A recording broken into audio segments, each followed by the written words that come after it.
Hi friends, నమస్తే. మొన్న పేపర్లో ఒక సంఘటన చూశాను. అదేంటంటే చేతబడి నెపంతో వృద్ధురాలి పళ్ళు పీకేశారు. ఎవరో కాదు, వాళ్ళ బంధువులే.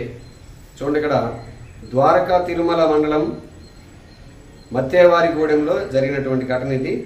చేతబడి చేసిందన్న అనుమానంతో ఓ వృద్ధురాలిపై బంధువులు దాడి చేసి కటింగ్ ప్లేయర్తో పళ్ళు పీకేసిన ఘటన ఏలూరు జిల్లా ద్వారకా తిరుమల మండలం ఎం నాగులపల్లి పంచాయతీ పరిధిలోని మత్తేవారిగూడెంలో గురువారం చోటు చేసుకుంది అని ఈ వార్త చూస్తే మనకేమనిపిస్తుంది? అసలు ఏ రోజుల్లో మనం ఉన్నాము? ఏ రాతియుగంలోనైనా ఉన్నామా? సాధారణంగా చేతబడి అనేది ఒక మూఢనమ్మకం. ఇది నిజంగా మీకు దేవుడి మీద నమ్మకం ఉంటే అటువంటివి నమ్మకూడదు.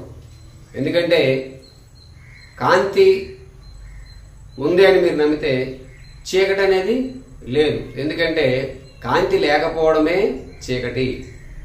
కాంతిని మనం ఒక దేవుడిగా ఊహించుకుంటే, దేవుడు ఉన్నాడు అని మనం ఊహించుకుంటే మిగతావి ఎటువంటివి ఉండవు.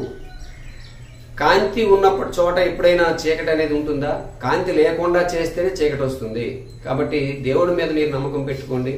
ఇటువంటి వాటి మీద దెయ్యాలని, భూతాలని, సెల్లంగులని, లేకపోతే రకరకాల నమ్మకాలు పెట్టుకోకండి. పొలిమేర లాంటి సినిమాలు చూసి అవేవో నిజం అనుకోకండి. సినిమాలు ఏదో ప్రజల్లో ఇంట్రెస్ట్ క్రియేట్ చేయడం కోసం రకరకాలుగా వాళ్ళ క్రియేటివిటీతో చూపిస్తుంటారు. అవి నిజం అనుకొని మీరు వాటిని నమ్మకండి. ఖచ్చితంగా ఈ చేతబడి అనేది లేదా సెల్లంగి అనేవి రకరకాల నమ్మకాలతో ఇతరులు మీరు హింసించడం అనేది కరెక్ట్ కాదు. ఏకంగా వాళ్ళ చుట్టాలే పట్టకవరు పట్టుకొని మరీ పళ్ళు పీకేశారు ఆ వృద్ధురాలి పళ్ళు. మరి ఆమె ఎంత బాధపడి ఉంటుందో చూడండి. ఒక డాక్టర్ దగ్గరికి మనం వెళ్తే ఆయన మనకి తిమ్మిరి ఇంజక్షన్ ఇచ్చి మరి ఆ పళ్ళు పీకితేనే తరువాత మనకి ఎంతో బాధగా ఉంటుంది, ఎంతో ఇబ్బందిగా ఉంటుంది. అలాంటిది ఎటువంటి చర్యలు తీసుకోకుండా ఏకంగా పళ్ళు బలవంతాన పట్టకారు పట్టుకుని లాగేయడం అనేది ఎంత అమానుషం. అది ఏ యుగంలో మనం ఉన్నామా అనిపిస్తుంది. అటువంటి నమ్మకాలు దయచేసి పెట్టుకోకండి. మరి శాస్త్రీయమైనటువంటి ఆలోచనలు ఉండాలి. దేవుణ్ణి నమ్మొచ్చు, కానీ ఇలాంటి మూఢనమ్మకాలు ఏవి పెట్టుకోకండి. శాస్త్రీయబద్ధమైనటువంటి ఆలోచనలతో అందరూ కూడా ఉంటారని కోరుకుంటూ నమస్తే.